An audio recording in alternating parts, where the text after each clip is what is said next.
எத்தனையோ கோடாங்கிய கூட்டி வந்து மலையாள நாட்டுல மண்டும் குறி பார்த்தாலும் அங்க உடுக்க உடைச்சிருந்துரும், அங்க பேச விடாம வாய கட்டி போறோம்.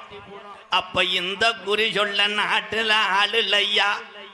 அப்ப கோசு உண்டு கோடாங்கிய கூட்டி வந்து ஒரு மாளு பண்ணி மலையாள நாட்டுல மண்டும் குறி பார்க்கும் போது அந்த கோடாங்கி சொன்னானா, நல்லா இருந்த மலையாள நாடு பஞ்சத்துல பத்தி எரியுதுடா, இது என்ன காரணம் என்று குறி சொல்லும் போது இன்னைக்கு 60 பிள்ளையும் ஊட்டி ஊட்டி வளர்த்த 60 பிள்ளையும் இன்னைக்கு உருமாறி ஒத்த பிள்ளையா சேர்ந்து நிக்குதுடா. இது பொல்லா கருப்புடா, இது ஆரடி வெங்கடா. இந்த கருப்பு சங்கிலில கட்டுனாலும் கட்டு கடங்காது.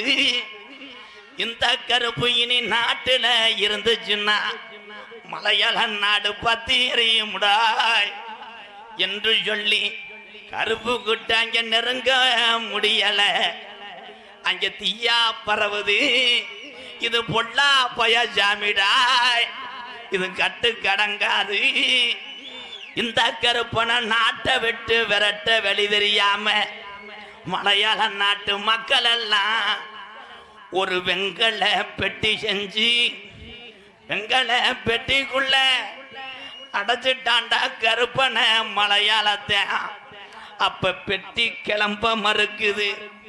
அப்ப பெய்யாத மழை பெருமழை வேஞ்சி குத்தி கிளப்புதுடா மலையாள நாட்டை விட்டு என் கருப்பனை.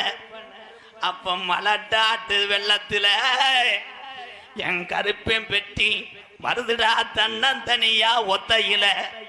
அப்ப என் கருப்பனுக்கு என்னைய செல்லமாக வளர்த்த மலையாள நாடு, என்னைய பிள்ளையாக தத்தெடுத்து வளர்த்த மலையாள நாடு உனக்கு இங்கே இருக்க இடம் இல்லடா என்று சொல்லி என்னைய கீநாட்டுக்கு போ சொல்லுது.